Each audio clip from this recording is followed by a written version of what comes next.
Hello guys, ನಾವು ಎನ್ರತನ್ tiger ಚಾನಲಿಂದ ಮಾತಾಡ್ತಾ ಇದ್ದೀವಿ. ಇವತ್ತು ನಾವು ಚಿಕನ್ ಕರಿ ಹೇಗೆ ಮಾಡೋದು ಅಂತ ತಿಳ್ಕೊಳ್ಳೋಣ ಬನ್ನಿ. ಫಸ್ಟು ಚಿಕನ್ನ ವಾಶ್ ಮಾಡ್ಕೊಳ್ಳೋಣ. ಮೊದಲಿಗೆ ನಾವು ಸ್ಟವ್ ಅಂಟಿಸ್ಕೊಳ್ಳೋಣ. ಅದ್ರ ಮೇಲೆ ಒಂದು ಕುಕ್ಕರ್ನ ಪ್ಲೇಸ್ ಮಾಡೋಣ. ಅದರೊಳಗೆ ಎಣ್ಣೆನ ಹಾಕೊಳ್ಳೋಣ. ಎಷ್ಟು ಬೇಕೋ ಅಷ್ಟು ಹಾಕೊಬೋದು. ಆಯಿಲ್ ಬಿಸಿ ಆದಮೇಲೆ ಅದಕ್ಕೆ ಈರುಳ್ಳಿನ ಹಾಕ್ಬಿಟ್ಟು ಅದು ಬ್ರೌನ್ ಕಲರಲ್ಲಿ ಆಗೋವರೆಗೂ ಚೆನ್ನಾಗಿ ಫ್ರೈ ಮಾಡ್ಕೊಬೇಕು. ಈರುಳ್ಳಿ ಬ್ರೌನ್ ಆದಮೇಲೆ ಅದಕ್ಕೆ ಶುಂಠಿ ಬೆಳ್ಳುಳ್ಳಿ ಪೇಸ್ಟ್ನ ಹಾಕೊಳ್ಳೋಣ.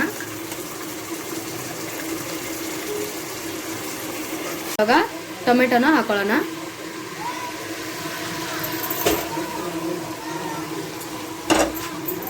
ಮಿಕ್ಸ್ ಮಾಡ್ಕೊಳ್ಳೋಣ. ಐಟಮ್ಸ್ ಹಾಕೊಳ್ಳೋಣ. ಇದು ಚಿಲ್ಲಿ ಪೌಡರ್, ಖಾರಕ್ಕೆ ಪೇಸ್ಟ್ ಹಾಕೊಬೋದು. ನೆಕ್ಸ್ಟು ಚಿಕನ್ ಮಸಾಲ,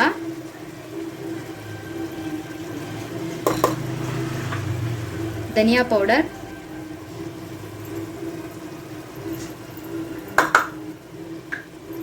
ಕೊನೆಗೆ ಗರಂ ಮಸಾಲ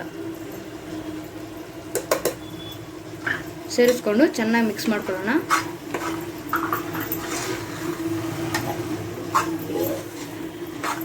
ಇವಾಗ ಪುದೀನ ಸೊಪ್ಪು ಮತ್ತು ಕೊತ್ತಂಬರಿ ಸೊಪ್ಪನ್ನ ಚಿಕ್ಕ ಚಿಕ್ಕದಾಗಿ ಕಟ್ ಮಾಡಿ ಆ್ಯಡ್ ಮಾಡ್ಕೊಳ್ಳೋಣ.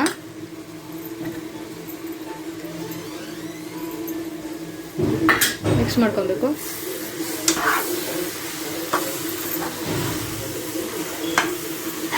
ಆದಮೇಲೆ ಇದಕ್ಕೆ ಚಿಕನ್ನ ಸೇರಿಸ್ಕೊಳ್ಳೋಣ.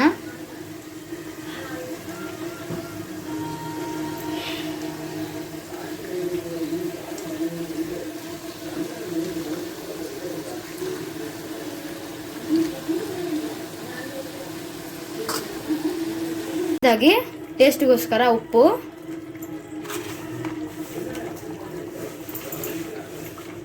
ಮತ್ತೆ ಮನೇಲಿ ಮಾಡಿರುವ ಸ್ಪೆಷಲ್ ಚಿಕನ್ ಮಸಾಲಾನ ಲಾಸ್ಟಲ್ಲಿ ಆ್ಯಡ್ ಮಾಡ್ಕೊಳ್ಳೋಣ.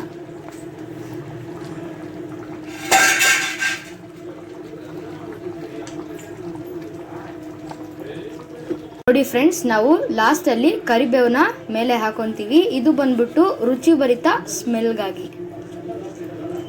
ಈ ಸ್ಮೆಲ್ ಬಂದ್ಬಿಟ್ಟು ಚಿಕನ್ ಜೊತೆ ತುಂಬ ಚೆನ್ನಾಗಿ ಹೊಂದ್ಕೊಳುತ್ತೆ. ನೀವು ಬೇಕಿದ್ರೆ ಟ್ರೈ ಮಾಡಿ ನೋಡಿ. ನಾವು ಕುಕ್ಕರ್ನ ಮುಚ್ಚಿಕೋಣ ಮತ್ತು ವಿಸಿಲ್ನ ಹಾಕೊಳ್ಳೋಣ. ಚಿಕನ್ ಬಂದ್ಬಿಟ್ಟು ಒಂದೇ ವಿಸಿಲ್ಗೆ ಚೆನ್ನಾಗಿ ಬಾಯ್ಲ್ಡ್ ಆಗಿಬಿಟ್ಟಿರುತ್ತೆ. ನೋಡಿ ಫ್ರೆಂಡ್ಸ್, ಈಗ ಒಂದು ವಿಸಿಲ್ ಆಗಿದೆ. ಇವಾಗ ನಾವು ಕುಕ್ಕರ್ನ ತೆಗಿಯೋಣ.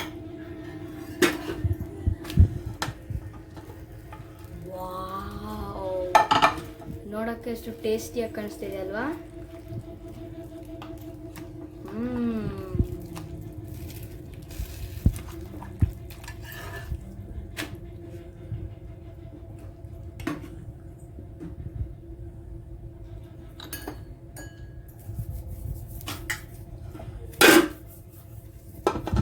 ಇದನ್ನು ನಾವು ಯಾವ ಜೊತೆ ತಿನ್ನೋ ಸಖತ್ತಾಗಿರುತ್ತೆ. ದೋಸೆ, ಅನ್ನ ಯಾವುದೂ ಆಗಿದೆ.